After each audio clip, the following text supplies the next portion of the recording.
Good morning. राजकीय उच्च माध्यमिक विद्यालय बिलाड़ा के रसायन विज्ञान ऑनलाइन क्लासेस में आपका हार्दिक स्वागत है। विद्यार्थियों, कल हम फोर्थ यूनिट के बारे में बात कर रहे थे।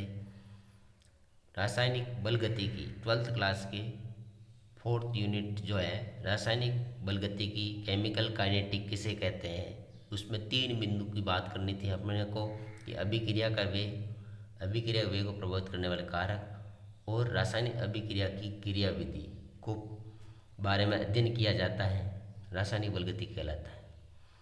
रासायनिक अभिक्रियाओं की गति के आधार पर अपन ने 3 प्रकार की अभिक्रिया की चर्चा की थी कि तीव्र गति की अभिक्रियाएं जैसे आयनिक कुछ ही सेकंड में संपन्न होती है। एक दूसरी थी मंद गति अभिक्रियाएं जिसमें कई दिन और वर्ष लग जाते हैं। तीसरी थी मध्यम गति की अभिक्रिया, एस्टर का जल अपघटन। और मंद गति का उदाहरण जैसे कि जंग लगना है, कई समय उसमें ज़्यादा लगता है।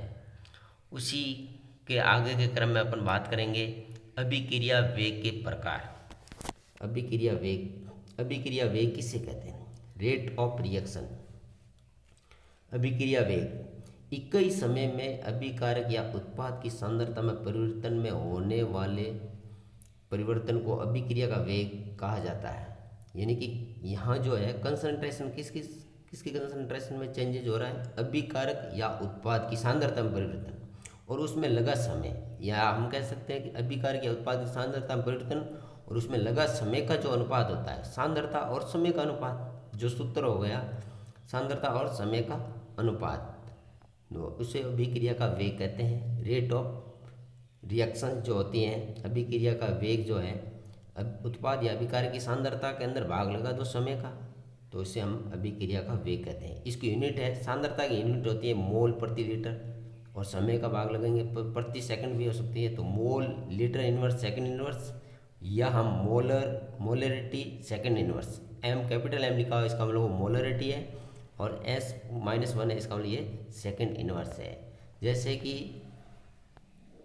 इसके अंदर यदि सांद्रता और अभिक्रिया वेग के बीच में अपन ग्राफ खींचें, यदि अपन बात करें यहाँ जैसे कि, तो इस प्रकार अभिकारक की जो सांद्रता है वो इस प्रकार, और यहाँ उत्पाद की सांद्रता और अभिकारक की सांद्रता में इस प्रकार, यानी कंसंट्रेशन C और टाइम T के बीच में अपन ग्राफ खींचे तो ये जो ऊपर की ओर बढ़ रहा है ये तो जो है उत्पाद की सांद्रता कंटिन्यू बढ़ रही है, और नीचे जो ग्राफ आ रहा है ये देखेंगे आप, ये जो सांद्रता होगी वो लगातार अभिकारक की सांद्रता घटेगी। अभिकारक जो है उत्पाद में बदलेंगे तो अभिकारक की सांद्रता कंटिन्यू ऊपर से नीचे जाएंगे तो ये घटेगी, और उत्पाद की सांद्रता कंटिन्यू धीरे धीरे बढ़ता जाएगा, उत्पाद में कन्वर्ट होता जाएगा।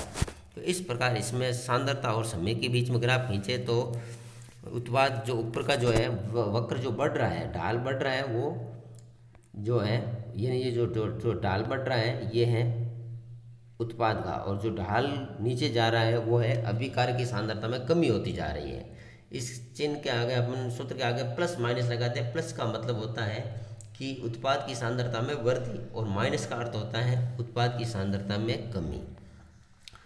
उसके बाद में आते हैं वेग। 2 प्रकार के हैं अभिक्रिया के जो वेग हैं, औसत वेग और तात्क्षणिक वेग, 2 है। इसमें अंतर देखिए, औसत वेग एवरेज, जैसे कि एवरेज वेग की बात करें तो किसी समय अंतराल के दौरान किसी सांद्रता में परिवर्तन के अभिक्रिया को वेग को औसत वेग कहते हैं। ये समय अंतराल जैसे यहाँ T1 और T2 ग्राफ में देखिए, एक 5 सेकंड था, एक 10 सेकंड के बाद में, एक समय अंतराल के दौरान सांद्रता में परिवर्तन जो सांद्रता में परिवर्तन होता है किसी समय अंतराल में, एक टाइम में 5 सेकंड से लेकर 10 सेकंड के बीच में, ये सांद्रता C1 थी T1 पर, और दूसरी सांद्रता है वो C2 हो गई।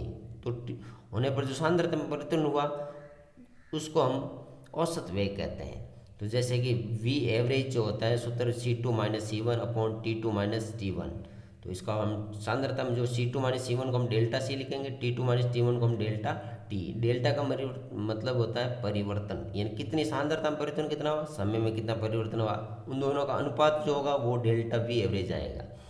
तात्क्षणिक वेग की बात करें अपन, जैसे किसी क्षण अभिक्रिया वेग, किसी क्षण, ये जो शब्द आ रहा है क्षण जो अंडरलाइन किया हुआ है, किसी क्षण अभिक्रिया के वेग को तात्क्षणिक वेग कहते हैं। जैसे कि हम गाड़ी चला रहे हैं और किसी क्षण आपने देखा कि गाड़ी किस स्पीड से चल रही है, वही उसका तात्क्षणिक वेग होता है। उसी प्रकार अभिक्रिया जो है अभिकारक से उत्पाद में बदल नहीं, तो जिस क्षण में आपने देखा कि उसका वेग क्या है वही उसका तात्क्षणिक वेग कहलाता है। तो सांद्रता और समय के बीच में यहाँ भी ग्राफ खींचा गया है। तो किसी भी क्षण के लिए कोई भी बिंदु ले सकते हैं, स्पर्श रेखा ले सकते हैं। तो सांद्रता और जो है इसके लिए वी इनिशियल लिमिट है इसकी शून्य जो होता है इनिशियल, जो प्लस माइनस dc/dt होता है।